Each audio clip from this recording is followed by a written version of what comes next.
Okay. So I wanted to tell a story of when last, I think it was last spring.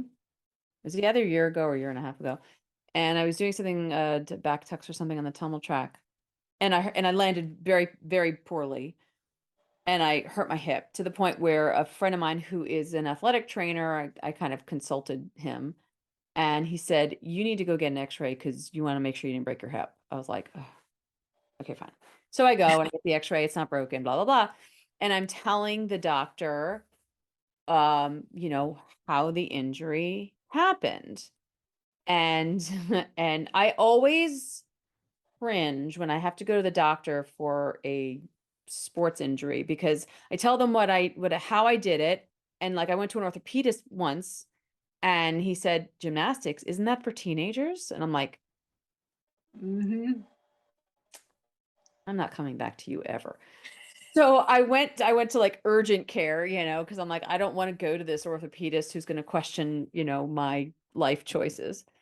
And I got this really like cool female doctor, young-ish, and I showed her a couple videos and she's like, "Oh my God, you must have the strongest bones ever." And I went, she's like, you're never gonna, you know, you're never gonna have osteoporosis. I was like, I love you. Thank you for validating me, you know, and my life choices.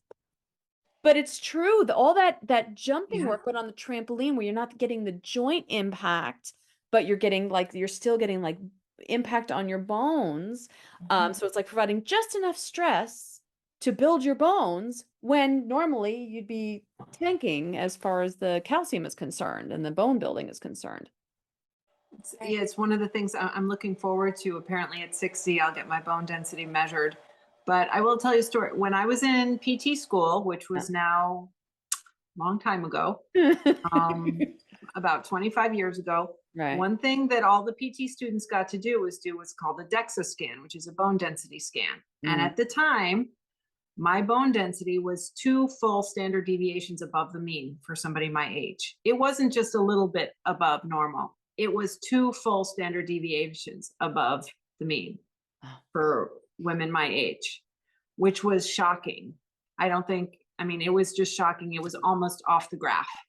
And that was because I'm sure it's because I kept doing gymnastics well into my 20s. Right. You know, I never really stopped in my 20s. I was in my late 20s when I started PT school. Mhm. So that was impressive. Now, I'm sure it's going to decline as you age, like anybody does. With the fact that I've never stopped, it is one of the things that I'm just so curious about. But you can't get them to do the scan if you don't have a risk factor younger than 30. Let me tell you my experience at the gynecologist and the endocrinologist, like, you know, all these different doctors Mhm. that because I asked them all every, you know, every single time. I'm like, wouldn't it be smart for me to, because, you know, I'm 50 now. I should be able to get a bone density scan. They're like, not until you're in menopause. I'm like, Mhm. and you know, full disclosure, I'm not apparently anywhere near menopause at this point. So I'm like, all right, I guess I have to wait. So you say it's 60, maybe that's when you're like in full-blown menopause. I don't know.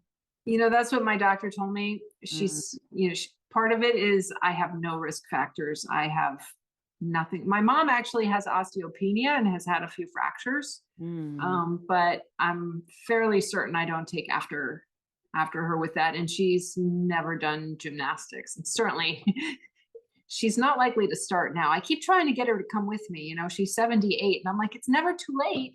But I haven't been able to get her to come in. Maybe to watch. But also, as far as other things, for example, gymnastics trains balance like nothing else. Maybe dance does some, but getting up on a balance beam, walking on and off a trampoline, which is an unstable surface, it trains a lot of balance. So many older people are at risk of slip fall injuries. Their balance reactions end up being a little bit delayed Mm, because they just don't practice, mhm. that much. Sometimes they'll do yoga, which is great, but even when I've done yoga classes, it's a lot of 2 foot stance. It's a lot of, and half the class is sitting. The real balance stuff is when they're doing, say, tree pose. And I don't want to diss on yoga because I love yoga and I actually do some yoga. but it's not the same. It's not the same dynamics as you have with gymnastics. When you're walking across an icy street, you're going to have a foot slip out from you, and how can you recover it? Well, you can have that very similar experience on the beam or on the trampoline when you're walking and a foot just ends up not where you're, the surface is not stable and you fall. So gymnastics is really great for training that. And we actually saw that once when somebody came in who was older, who hadn't been in the gym for a while. And the first time getting on the trampoline, they needed help. They needed a hand because it was such an unstable surface. Yep. And you saw just, 1.5 hour session, one class. By the end of that class, they were walking on and off the trampoline like a champ. Right. So it's definitely something that can be trained, but it does have to also be practiced on a regular basis. Absolutely. So gymnastics does that, pretty much in everything that you do. You're having to balance and jump and be on one foot. And it's really interesting to see, because we always start on, well, always, most times we start on the trampoline because it's the most like forgiving and effective way to actually warm up the body. Because you could be very progressive about it, and you're rebounding on a really forgiving surface. But that forgiving, is, like you said, really unstable. And so seeing somebody who's coming in for the first time and we get them onto the trampoline, you see them, they're like, oh my God, they're like wobbling, they can't find their center, they're just all over the place. And yeah, it takes a little while to get their legs, their tramp legs. But once they do, they stand a little taller, they smile, and they can't help themselves because they feel like they've accomplished something really, really big. Yeah. Well, but you mentioned the big smile. One of the things that happened recently was we had somebody come in who was relatively new, and we do have a spotting belt, which is a pulley system with a belt that you can put on, and that makes it very safe to train the higher level skills. So he was somebody who had never flipped before. We put him in the belt and he did his first back flip, and just the smile on his face, he was so excited. It was pure joy, how it was. And it was just getting in a belt, feeling that motion and doing the flip. And that's what it's about. That is to me, and I think that's why I've come back to it year after year after year, and I never wanted to give up, is that there are so many skills that you're working on that like you never get, or you keep messing up, or you feel like, well, what, I'm spinning my wheels here.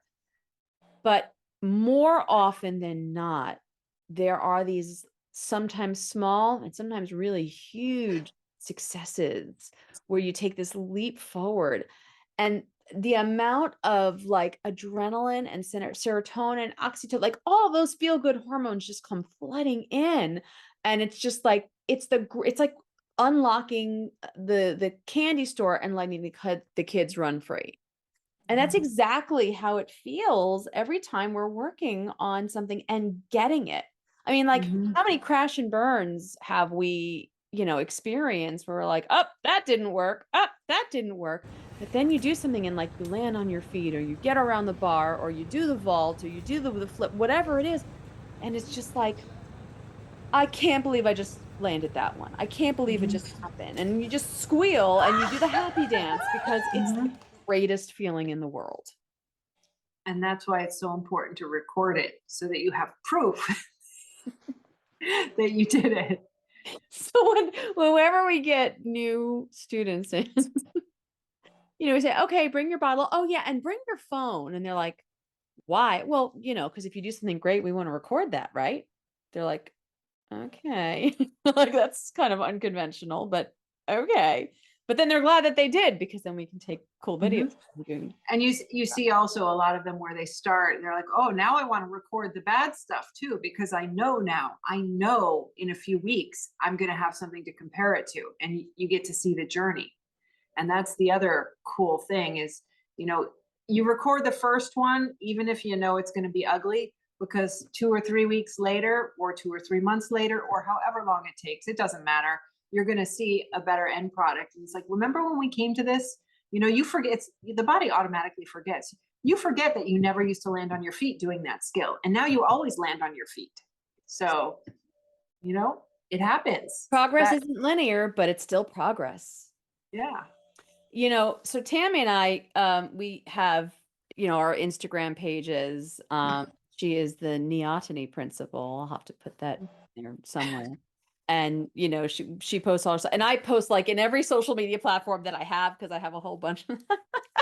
But one of the things that I've started to do is to post the fails, like to show, and not always to show like, this is where I was and this is where I am now, but sometimes to just show, yes, and part of the experience is being okay with failing at a thing Mhm. and then standing up and going back to the beginning and doing it again.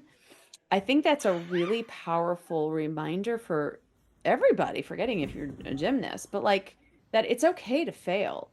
It's necessary to fail because then you have to like figure out what you need to change in order to get to the next thing. Mhm. Yeah. And you also don't think of it as failing anymore. It's just another step in the progression. It's normal to not land on your feet. It's normal to not, make it 3 times in a row. That is more normal than actually sometimes landing on your feet. So that's one of the things that makes it cool. Fail has a whole new meaning now. Yeah, and it's like fails are kind of fun now because we bounce and we don't like actually injure ourselves. And you know exactly how to fall and how to fail. You know what's going to happen in a fail. The worst case scenario is, oh, I'm going to land. Or you can even plan for the fail. Like we have all sorts of mats that we say, all right, I'm going to do this. There's a good chance I'm going to be out of control in this area. So that's what I'm going to pad up. And now that that's all padded up, I can fail as many times as I want and I'll be safe. And that's one of the things that we talk about really early on in somebody's training is how to fall on a trampoline, how to wipe out and then just be able to bounce back and stand up and try it again. And it takes a whole layer of learning obstacle out of the equation because they know, okay, they can land on their butt and they're going to be okay. And they'll be able to do it again in that turn, probably 5 more times.